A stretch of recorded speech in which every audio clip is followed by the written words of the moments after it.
Baiklah, Assalamualaikum warahmatullahi wabarakatuh. Perkenalkan, nama saya Elvita Febiasari, NPM 18100 6963 20 10 21. Saya berasal dari kampus STIA Seti Setio Muaro Bungo. Video ini saya buat untuk memenuhi tugas mata kuliah kepemimpinan dengan dosen pengampu Bapak Asrai Maros, Esos MSI. Baiklah, di sini saya akan menjelaskan tentang kepemimpinan dan organisasi. Langsung saja, kepemimpinan organisasi adalah suatu perserikatan kerjasama manusia di mana di dalamnya mereka memiliki tujuan bersama, atau suatu wadah atau tempat berkumpulnya manusia atau orang-orang yang mereka memiliki tujuan bersama. Jadi organisasi ini merupakan suatu tempat terlibatnya dua orang atau lebih yang mereka saling berkumpul bersama dan memiliki suatu tujuan untuk mencapai tujuan bersama. Lalu, kepemimpinan tanpa organisasi. Kepemimpinan tanpa organisasi hanya merupakan sebatas konseptual kepemimpinan. Nah, kepemimpinan atau konsep-konsep kepemimpinan tersebut membutuhkan suatu organisasi agar menjadi kepemimpinan yang efektif. Di sini kita ada pertanyaan. Sejak kapan kita mengenal suatu organisasi? Nah, kita mengenal organisasi sudah dari kita lahir. Kenapa saya bilang begitu? Sejak kita lahir atau kita sesama manusia saling membutuhkan antara yang satu sama yang lain, saling bertemu, saling berkumpul, saling mengenal, saling bekerja sama. Contohnya saja dalam masyarakat, saling gotong royong, saling kerjasama untuk menciptakan sebuah kedamaian dalam masyarakat. Di situ juga bisa kita katakan sebuah organisasi, karena tempat berserikatnya atau berkumpulnya orang-orang untuk mencapai tujuan. Yang kedua, kita mengenal organisasi sejak kita lahir. Contohnya saja dalam persalinan. Dalam persalinan sudah terlibat organisasi. Lalu kita masuk kepada jenjang sekolah. Saat kita bersekolah, kita sudah mengenal adanya organisasi. Lalu pada saat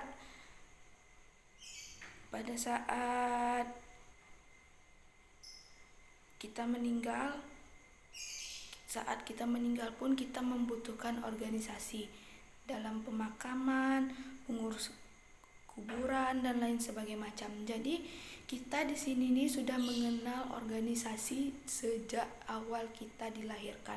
Bahkan dalam kandungan pun kita sudah mengenal organisasi, sampai adanya persalinan itu sudah terlibat organisasi, sampai kita mau masuk sekolah itu sudah ada organisasi, sampai dalam masyarakat, bahkan sampai kita meninggal pun itu sudah juga terlibat oleh organisasi.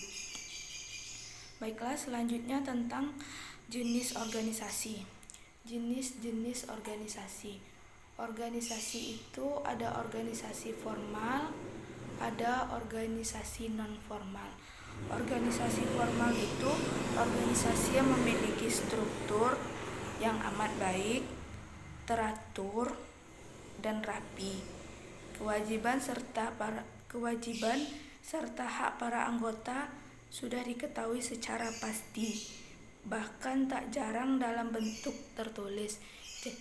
Jadi organisasi formal ini ya emang organisasi yang benar-benar formal.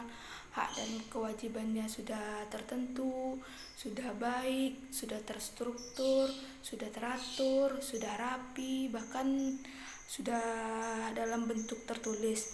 Contohnya organisasi formal itu seperti organisasi pemerintahan dalam suatu negara, organisasi dalam bentuk bisnis atau usaha, atau bentuk lainnya organisasi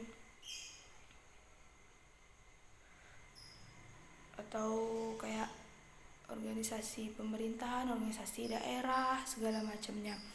Lalu yang kedua, organisasi informal. Organisasi informal ini kadang memiliki tujuan, kadang organisasi informal ini kadang tidak memiliki tujuan atau visi yang spesifik. Karena itu aturan pun kadang tidak begitu diperhatikan sehingga sifatnya lebih fleksibel ketimbang organisasi formal. Jadi maksudnya di sini nih, organisasi informal nih dia tuh bentuk organisasi tapi kadang tidak memiliki aturan yang spesifik yang mengatur manusia-manusia yang terlibat dalam organisasinya tersebut. Contohnya tuh ya organisasi yang berkaitan dengan hobi dan sejenis. Maksudnya tuh di sini nih organisasi yang seperti organisasi kumpulan-kumpulan anak motor gitu nah, atau organisasi pencinta bunga atau pencinta hewan, kucing segala macam. Nah, itu tuh merupakan sebuah organisasi, tapi organisasinya tuh organisasi informal, di mana dalam organisasi tersebut manusianya tuh tidak memiliki aturan yang mengikat mereka gitu. Nah, beda dengan organisasi formal yang ini, di mana organisasi formal itu sudah memiliki aturan yang pasti, hak dan kewajibannya tuh pun sudah pasti, bahkan sudah tertulis. Contohnya tuh kayak organisasi negara, pemerintahan suatu negara, atau BEM atau segala macamnya gitu. Nah, kalau yang informal nih dia tuh bentuk kumpulan manusia atau sebuah organisasi, wadah tempat organisasi yang mana dia tuh hanya tidak memiliki aturan atau visi misi yang spesifik gitu. Kayak ya kumpulan-kumpulan anak motor itu bisa dibilang organisasi tapi tidak formal. Lalu kepemimpinan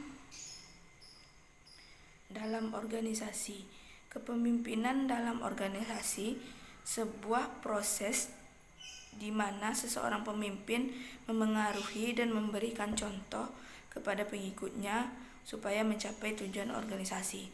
Jadi, kepemimpinan dalam organisasi itu maksudnya sebuah proses di mana seorang pemimpinnya tuh mempengaruhi bawahannya tuh atau pengikutnya untuk memberikan contoh agar mencapai tujuan organisasi.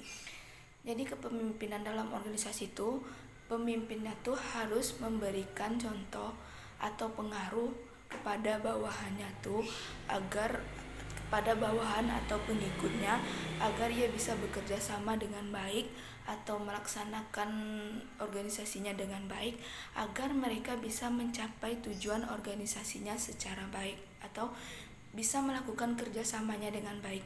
Itulah kepemimpinan dalam organisasi, di mana para pemimpinnya itu mempengaruhi bawahannya untuk mengikuti aturan agar mencapainya tujuan organisasi itu dengan baik.